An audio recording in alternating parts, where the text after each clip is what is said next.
Hello दोस्तों, नमस्कार, आदाब, सत श्री अकाल, अस्सलाम वालेकुम। मैं सद्दाम। दोस्तों, आज का हमारा टॉपिक है मुगल मराठा। और दोस्तों, अगर मुगल और मराठा संघर्ष की भी बात की जाए, ये प्रारंभ होता है शिवाजी और औरंगजेब के मध्य। और दोस्तों, मराठियों के बारे में हम बात करें, शिवाजी से पहले की हम बात करें तो ज्यादा लंबा इतिहास नहीं है। तो दोस्तों, आज हम मुगल और मराठे संघर्ष के बारे में बात करेंगे। मराठों को सबसे पहले जिस मुगल बादशाह ने अपनी सेना में शामिल किया था उसका नाम था जहांगीर। जहांगीर ने मराठों की योग्यता को देखते हुए अपनी सेना में शामिल कर लिया। अगर दोस्तों हम शिवाजी के पिता शहाजी भोंसले की बात करें, उन्होंने दोस्तों अहमदनगर और बीजापुर में नौकरी की थी। अर्थात शहाजी भोंसले इतने बड़े शासक नहीं थे, एक साधारण एक सूबेदार के रूप में थे। कुछ जागीर मिली हुई थी, जैसे पूना की जागीर मिली हुई थी। उसके बाद दोस्तों हम बात करते हैं शिवाजी की। हम बात करें तो दोस्तों, शिवाजी के समय मराठों का उदय होता है। शिवाजी के समय मराठों का उदय होता है और उसके बाद दोस्तों शिवाजी ने परिस्थितियों से लाभ उठाया। और जब मुगल उत्तराधिकारी संघर्ष हो रहा था, राजगद्दी प्राप्त करने के लिए संघर्ष हो रहा था, उस समय दोस्तों शिवाजी ने 1657 ईस्वी में कोंकण पर अधिकार स्थापित कर लिया। इसके बाद दोस्तों शिवाजी की स्थिति मजबूत हो जाती है। उसके बाद दोस्तों बीजापुर के शासक शिवाजी का दमन करने के लिए अफजल खां को भेजते हैं। अफजल खां और शिवाजी के मध्य जो मुलाकात होती है वो प्रतापगढ़ में होती है और अफजल खां का जो वध कर देते हैं, कौन? शिवाजी वध कर देते हैं। उसके बाद तो दोस्तों और भी अच्छा स्थिति या और भी अच्छा उदय हो गया मराठों का। उसके बाद दोस्तों औरंगजेब ने शिवाजी का दमन करने के लिए 1660 ईस्वी में शाइस्ता खां को भेजा। और शाइस्ता खां ने क्या किया दोस्तों? जो पूना का जो दुर्ग था उस पर अधिकार स्थापित कर लिया। दोस्तों, वर्षा ऋतु की बात है, जिस समय शाइस्ता खां पूना के दुर्ग के अंदर रुके हुए थे, उस समय शिवाजी ने अचानक आक्रमण किया। और दोस्तों होता क्या है, शाइस्ता खां घायल हो गए। शाइस्ता खां का एक अंगूठा भी कट गया। उसके बाद दोस्तों अब शिवाजी की स्थिति मजबूत हो गई। दिन प्रतिदिन शिवाजी की स्थिति मजबूत होती जा रही है और 1664 ईस्वी में शिवाजी ने फिर सूरत को लूट लिया। मुगलों की स्थिति से वाकिफ हो जाने के बाद सूरत को लूट लिया। अब दोस्तों औरंगजेब ने क्या किया? औरंगजेब का सबसे वफादार सूबेदार सेना नायक दोस्तों क्या नाम था? राजा जयसिंह को भेजा। किसको भेजा? राजा जयसिंह को भेजा। राजा जयसिंह ने दोस्तों शिवाजी को पुरंदर के दुर्ग में घेर लिया और उसके बाद दोस्तों शिवाजी और जयसिंह के मध्य पुरंदर की संधि होती है। और पुरंदर की संधि के अनुसार 23 दुर्ग शिवाजी ने मुगलों को सौंप दिए, जिनकी वार्षिक आय 4 लाख खून थी। शिवाजी के पास केवल 12 दुर्ग रह गए थे, जिनकी वार्षिक आय 1 लाख रुपए थी। और इसके साथ साथ होता क्या है दोस्तों, जो शिवाजी का पुत्र संभाजी था उसे 5000 का मनसबदार बनाया था। शिवाजी औरंगजेब से मिलने के लिए आगरा जाते हैं और आगरा में दोस्तों जयपुर महल में शिवाजी को ठहराया जाता है, रोका जाता है। शिवाजी की देखभाल राम सिंह के द्वारा की जाती है, जो आमेर से थे। राम सिंह के द्वारा शिवाजी की देखरेख की जाती है। और बाद में दोस्तों शिवाजी चकमा देकर मिठाइयों की टोकरियों में बैठकर शिवाजी आगरा से फरार हो गए और शिवाजी फिर दक्षिण भारत में पहुंच जाते हैं। ये दोस्तों बहुत लंबा इतिहास है, बहुत अच्छा इतिहास भी है। शिवाजी के वीरता के बारे में भी पता चलता है, किस किस तरीके से उसका दमन किया था, लेकिन फिर भी औरंगजेब दमन नहीं कर पाए थे। एक छोटे सी रियासत के शासक होने के बावजूद अपने आप को किस तरीके से आगे बढ़ाया था, आज दोस्तों हम इसी टॉपिक पर विस्तार से चर्चा करेंगे, जो परीक्षा की दृष्टि से आपके लिए बहुत ही महत्वपूर्ण है दोस्तों। ठीक है, सबसे पहले मराठों को दोस्तों जहांगीर ने, किसने दोस्तों? जहांगीर ने अपनी सेना में शामिल किया, सेना में शामिल किया। किसने शामिल किया दोस्तों? जहांगीर ने अपनी सेना में शामिल किया। इसके बाद दोस्तों हम थोड़ा सा और भी समझ लेते हैं। शाहजी भोंसला, शाहजी भोंसले, शाहजी भोंसले, ठीक है ना। क्योंकि दोस्तों शाहजी भोंसले के बारे में हमें जानना इसलिए भी बेहद जरूरी है क्योंकि शाहजी भोंसले के बिना दोस्तों शिवाजी का इतिहास अधूरा है, ठीक है ना। शाहजी भोंसले, इन्होंने दोस्तों अहमदनगर और बीजापुर की नौकरी की। कहां कहां की नौकरी की थी दोस्तों? अहमदनगर और बीजापुर की नौकरी की थी, ठीक है ना। अब दोस्तों क्या होता है, होता क्या है, शाहजी की हम पत्नी की बात करें, पत्नी, इसमें दोस्तों क्या है, दो पत्नियां थी। कितनी पत्नियां थी? दो थी, ठीक है ना। एक तो थी जीजाबाई, जीजाबाई, और इसके बाद तुकाबाई, तुकाबाई मोहिते से विवाह कर लिया।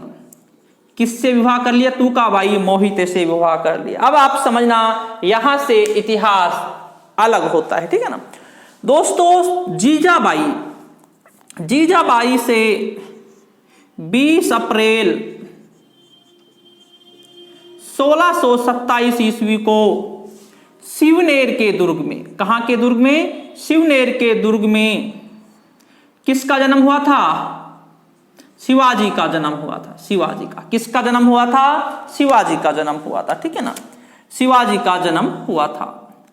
अब इसके बाद क्या होता है, जब तुकाबाई मोहिते से विवाह किया शाहजी भोंसले ने, अब आपने ये पढ़ा भी है, देखा भी है, ठीक है ना।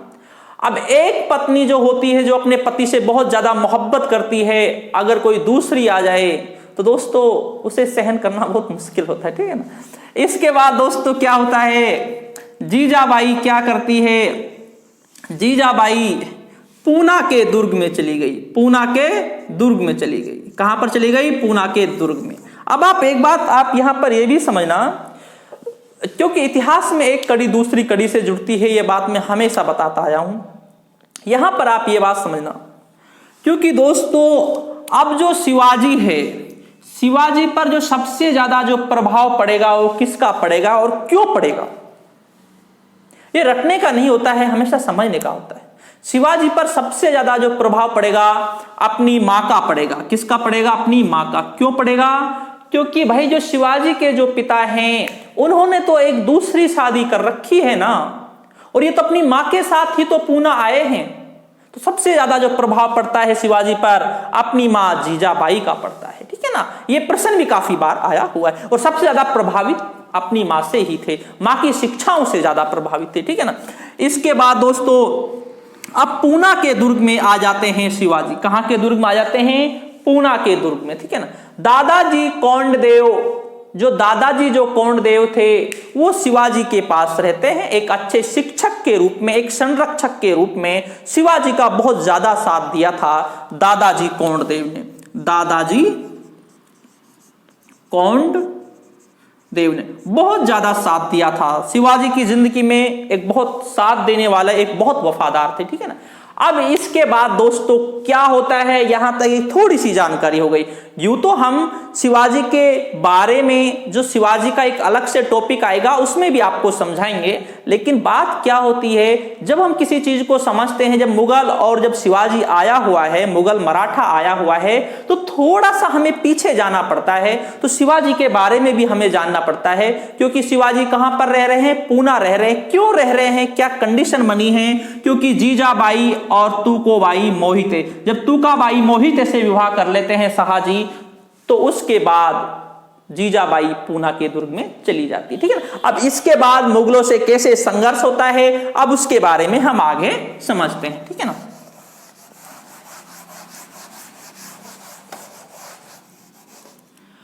इसके बाद दोस्तों क्या होता है,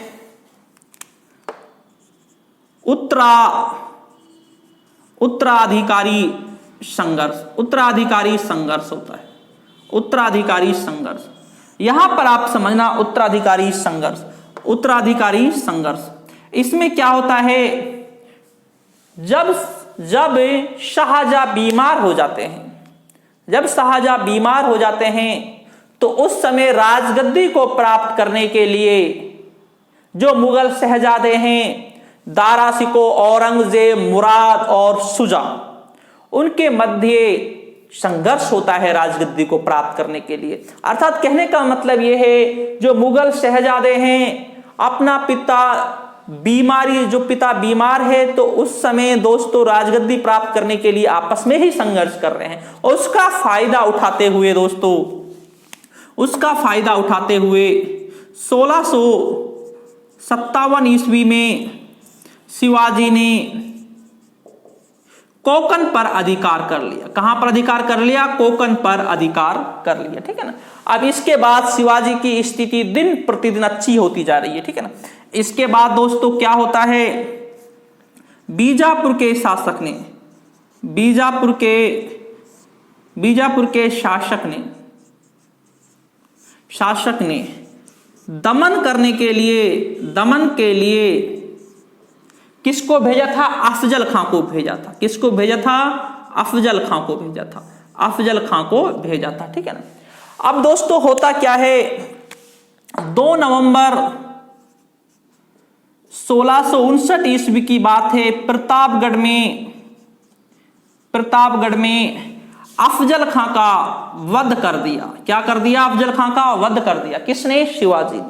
अब इसके बाद तो दोस्तों होता क्या है, मराठों की स्थिति और भी मजबूत हो जाती है, मराठों की स्थिति और भी मजबूत हो जाती है। और इसके बाद होता क्या है, 1659 ईस्वी में दोस्तों औरंगजेब पूर्ण रूप से मुगल बादशाह बन जाते हैं।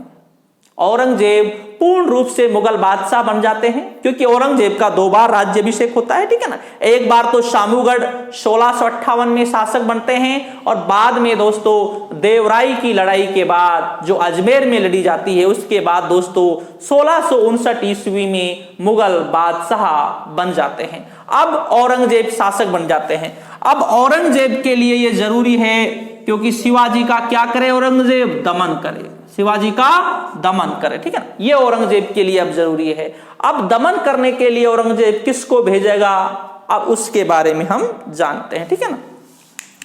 अब यहां के बाद शुरू होगा मुगल मराठा संघर्ष। इसके बाद दोस्तों क्या होता है, औरंगजेब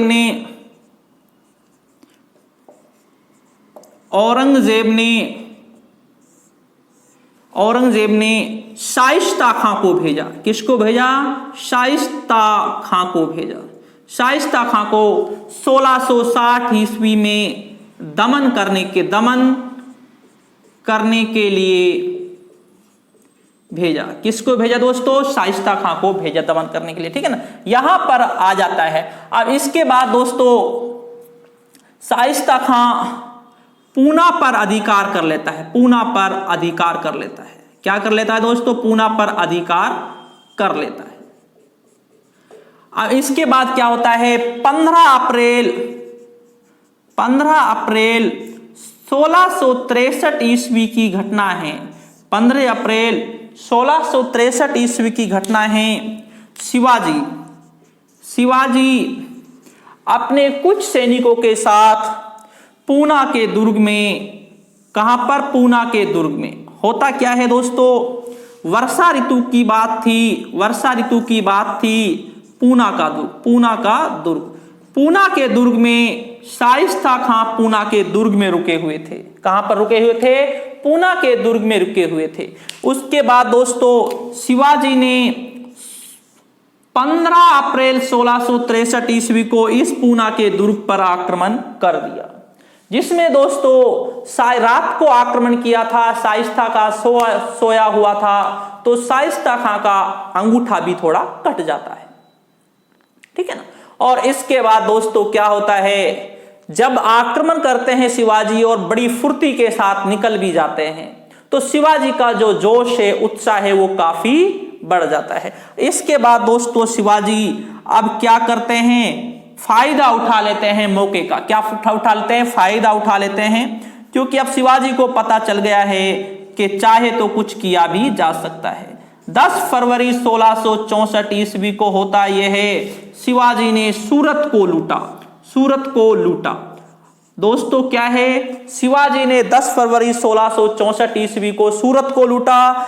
सूरत को शिवाजी ने 2 बार लूटा था, एक बार 1664 में, एक बार 1670 ईस्वी में शिवाजी ने लूटा था। कब लूटा था, एक बार 1664 ईस्वी में और एक बार 1670 ईस्वी में, 2 बार सूरत को लूटा था शिवाजी ने।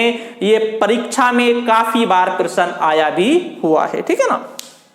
और दोस्तों शाइस्ता खां पर आक्रमण किया था, यह प्रश्न काफी बार आया हुआ है। कहां पर किया था, पूना के दुर्ग में आक्रमण किया था, वर्षा ऋतु की बात थी, ठीक है ना। इसके बाद दोस्तों अब जो शाइस्ता खां को जो भेजा था औरंगजेब ने, तो शाइस्ता खां भी शिवाजी का दमन करने में असफल रहते हैं। अब शिवाजी और नई तरकीब अपनाता है। शिवाजी का वफादार और सबसे दमदार चतुर किसको भेजेंगे, राजा जयसिंह को भेजेंगे। किसको भेजेंगे, राजा जयसिंह को भेजेंगे, ठीक है ना।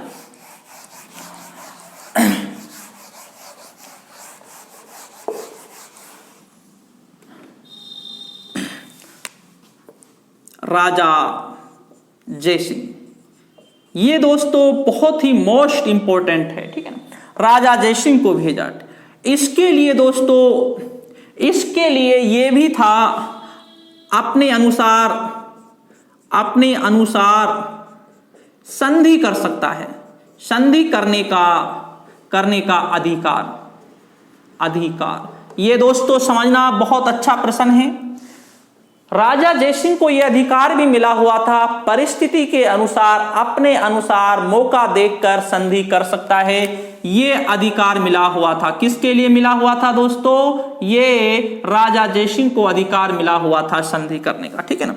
अब दोस्तों क्या होता है, राजा जयसिंह ने, ये पुरंदर का दुर्ग है। कौन सा दुर्ग है, पुरंदर का दुर्ग है। अब दोस्तों शिवाजी को इस पुरंदर के दुर्ग के अंदर घेर लिया। किसने, राजा जयसिंह ने, ठीक है ना।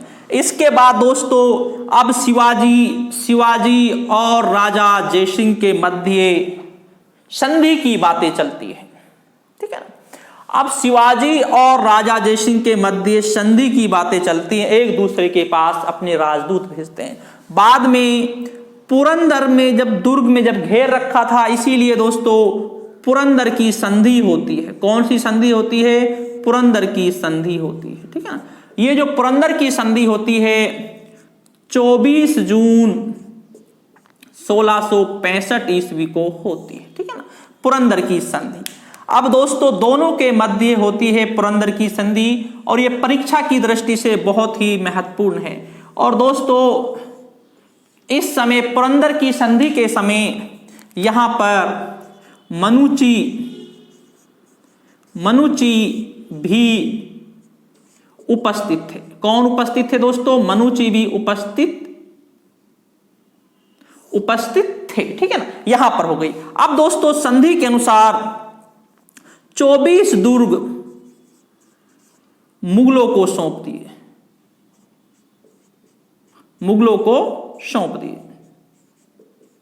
24 नहीं दोस्तों 23 दुर्ग है। कितना दुर्ग है, 23 दुर्ग मुगलों को सौंप दिए, ठीक है ना।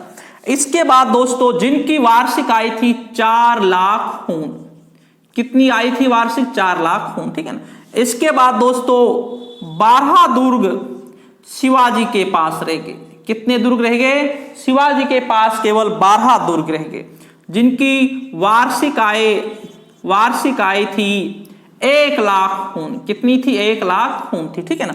इसके बाद दोस्तों 5000 का मनसबदार का पद दिया। कितने का पद दिया, 5000 मनसबदार का पद दिया, ठीक है ना, 5000 मनसबदार का पद दिया था। ये होती है दोस्तों संधि की शर्तें, ठीक है ना। और इस संधि के अनुसार दोस्तों, पुरंदर की संधि के अनुसार दोस्तों शिवाजी ने अधीनता स्वीकार कर ली। क्या स्वीकार कर ली दोस्तों? अधीनता स्वीकार कर ली थी शिवाजी ने पुरंदर की संधि के अनुसार। इस समय मनुची उपस्थित थे। यूं तो दक्षिण में बर्नियर भी थे, लेकिन बर्नियर इस संधि के समय उपस्थित नहीं थे। ये एग्जाम में काफी बार प्रश्न पूछा जाता है, ये एग्जाम में काफी बार प्रश्न पूछा जाता है, ठीक है ना, कि कौन उपस्थित थे? तो मनुची इस समय उपस्थित थे, ठीक है ना। अब दोस्तों ये संधि हो जाती है। अब जब ये पुरंदर की संधि होती है, पुरंदर की संधि होती है, उसके बाद दोस्तों, उसके बाद क्या होता है? राजा जयसिंह। कौन दोस्तों? राजा जयसिंह। राजा जयसिंह शिवाजी से कहता है कि भाई ऐसे कीजिए, ऐसे कीजिए, आप औरंगजेब से मिलने के लिए आइए, मिलने के लिए आइए औरंगजेब से आप आगरा, तो औरंगजेब आपसे काफी खुश होंगे, आपका काफी जो क्षेत्र है उसको भी लौटा दिया जाएगा। अब दोस्तों होता क्या है? शिवाजी, अब दोस्तों होता क्या है? शिवाजी, अब शिवाजी दोस्तों आगरा जाते हैं मिलने के लिए, आगरा औरंगजेब से मिलने, औरंगजेब से मिलने, ठीक है ना। कहां जाते हैं? औरंगजेब से मिलने जाते हैं, ठीक है ना। अब दोस्तों समझना, शिवाजी औरंगजेब से मिलने के लिए आगरा जाते हैं। कहां पर जाते हैं? आगरा जाते हैं, ठीक है ना। इसके बाद दोस्तों क्या होता है? 9 मई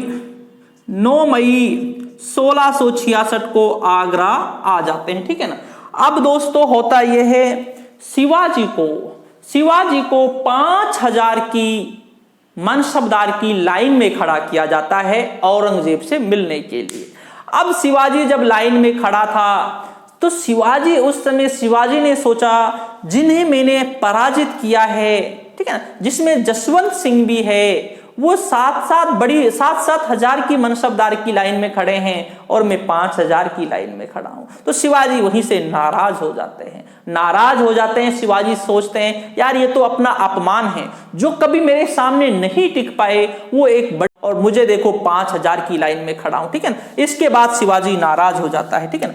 अब दोस्तों शिवाजी को आगरा में जयपुर महल में रखा जाता है, जयपुर महल, ठीक है ना, जयपुर महल आगरा। यहां पर दोस्तों आप समझना, ये बहुत अच्छी बात है और बहुत ही मोस्ट इंपॉर्टेंट बात है। जयपुर महल कहां पर स्थित है? ये आगरा में स्थित है, ठीक है ना। क्या होता है, जो राजधानी होती है वहां पर सारे स्टेट के लिए भवन होते हैं। दिल्ली में भी भारत के सभी राज्यों के लिए एक सरकारी आवास बने हुए हैं, ठीक है ना। उसी तरीके से दोस्तों आगरा में भी जो मुगलों की अधीनता में जो रियासत थी, उन सब के लिए वहां पर कुछ दुर्ग, कुछ महल की तरह बना रखे थे। और दोस्तों शिवाजी को जो बंदी बनाकर रखा जाता है, वो कहां पर रखा जाता है? जयपुर महल में रखा जाता है। अब शिवाजी की जो देख रेख करते हैं, देख रेख जो करते हैं दोस्तों, वो करते हैं राम सिंह करते हैं। देख रेख कौन करते हैं? राम सिंह शिवाजी की देख रेख करते हैं, ठीक है ना। अब दोस्तों समझना एक बहुत अच्छी बात भी है, जब शिवाजी के बारे में पता चलता है औरंगजेब को कि शिवाजी नाराज है, तो शिवाजी ने राजा जयसिंह को बुलाया और राजा जयसिंह से पूछा कि भाई शिवाजी यहां पर आया है, तो आपने शिवाजी को क्या आश्वासन दिया है, किस लिए शिवाजी यहां पर आया है, उसे क्या आश्वासन दिया है? तो राजा जयसिंह ने कहा, मैंने शिवाजी को यह आश्वासन दिया है, आपकी जान को, आपकी हिफाजत करना मेरा कर्तव्य है, आपकी जान को कोई खतरा नहीं पहुंचा सकता। अब औरंगजेब कुछ कर भी नहीं सकते, ठीक है ना। इसके बाद दोस्तों क्या होता है? अब शिवाजी ने भी शिवाजी ने बीमारी का बहाना बनाया। किसका बनाया? बीमारी का बहाना बनाया, बीमारी का बहाना बनाया। इसके बाद शिवाजी ने बीमारी का बहाना बनाया और आसपास ये होने लगा कि शिवाजी बीमार है, ठीक है ना। अब 5-10 दिन बाद, कितने हैं? 5-10 दिन बाद अब शिवाजी ने क्या कहा कि भाई मेरी अब बीमारी सही हो चुकी है। क्या सही हो चुकी है? तो मेरी बीमारी सही हो चुकी है। अब ऐसे कीजिए, अब खुशी का इजहार करने के लिए मिठाइयाँ मंगाइए। तो बड़े बड़े टोकरों में मिठाइयाँ आती हैं दोस्तों, और उसके बाद दोस्तों एक टोकरे में बैठकर शिवाजी और दूसरे में दोस्तों संभाजी बैठकर, पुत्र संभाजी बैठकर, और दोस्तों शिवाजी जयपुर महल आगरा से फरार हो जाते हैं। ठीक है ना दोस्तों। इसके बाद दोस्तों क्या होता है, शिवाजी करते भी हैं, कुछ चाल भी चलते हैं। शिवाजी क्या करते हैं, शिवाजी एक चाल चलते हैं अपने भाई हीरो जी। कौन सा, हीरो जी।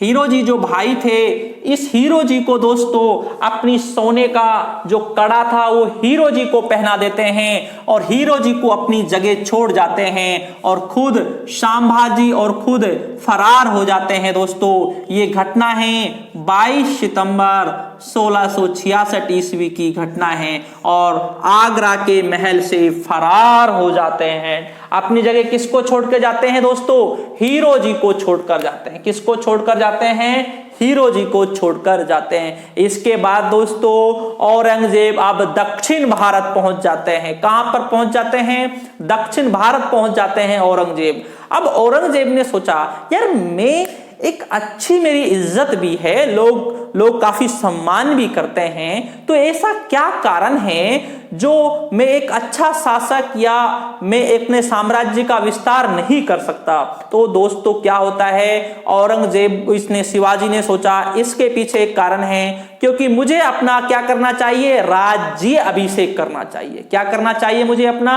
राज्य अभिषेक करना चाहिए। राज्य अभिषेक करने के बाद मुझे सब अपना शासक के रूप में मानना प्रारंभ कर देंगे। और दोस्तों जैसे ही आगरा के महल से फरार होते हैं शिवाजी, फिर दक्षिण भारत पहुंचते हैं, और उसके बाद अपना राज्य अभिषेक की प्रक्रियाएं प्रारंभ कराते हैं। और एक बात सोचने की बात यह भी है, जो महाराष्ट्र के जो ब्राह्मण थे वे दोस्तों मराठों को शूद्र मानते हैं। मराठों को क्या मानते हैं, शूद्र मानते हैं। मराठों को क्षत्रिय नहीं मानते। इसलिए महाराष्ट्र के ब्राह्मणों ने दोस्तों शिवाजी का राज्य अभिषेक करने से भी मना कर दिया। कैसी बात है, ये सोचने की बात है, सोचने की बात है। आज से 400 साल पहले भारत की कंडीशन, उस समय भी कैसी कंडीशन थी। महाराष्ट्र के ब्राह्मण शिवाजी को शूद्र जाति से मानते थे, क्षत्रिय नहीं मानते थे। इसलिए महाराष्ट्र के ब्राह्मणों ने शिवाजी का राज्य अभिषेक नहीं किया। इसलिए शिवाजी ने बनारस से पंडित को बुलाया, गंगा भट्ट को बुलाया, और फिर गंगा भट्ट ने शिवाजी का राज्य अभिषेक किया, और शिवाजी को राजस्थान की उदयपुर रियासत से सिसोदिया वंश से संबंधित बताया गया था। ठीक है, उसके बारे में भी दोस्तों हम जान लेते हैं, क्योंकि मोस्ट इंपॉर्टेंट है। ठीक है, अब दोस्तों शिवाजी के हम राज्य अभिषेक की बात करते हैं। ठीक है ना।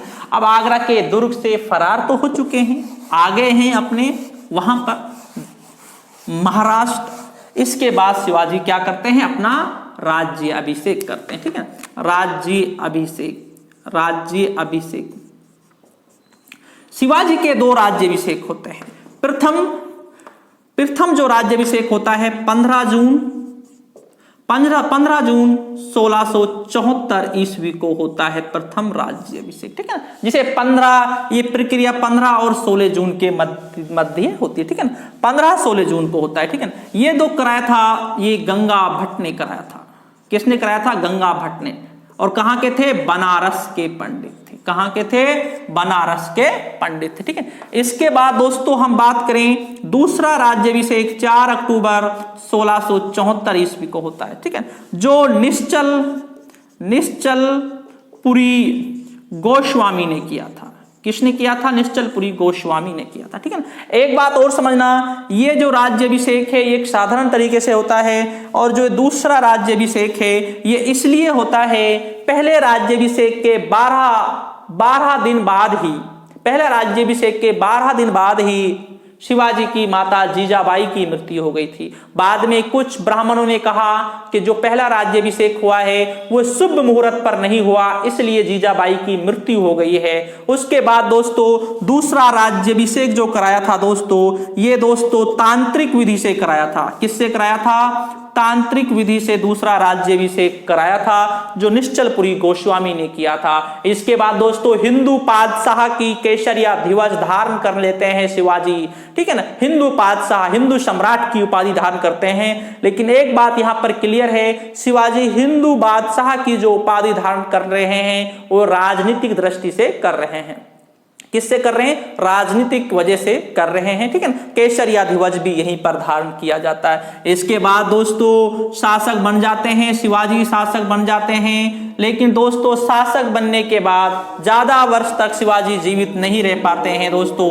14 अप्रैल 1680 ईस्वी को दोस्तों केवल 53 वर्ष की अवस्था में दोस्तों शिवाजी की मृत्यु हो जाती है। और इसके बाद दोस्तों जो औरंगजेब वाला जो संघर्ष था वो काफी कम हो जाता है। और इसके बाद दोस्तों संभाजी को औरंगजेब ने जेल में डाल दिया था और बाद में दोस्तों संभाजी को मृत्यु दंड दे दिया था 1689 ईस्वी में, ठीक है ना।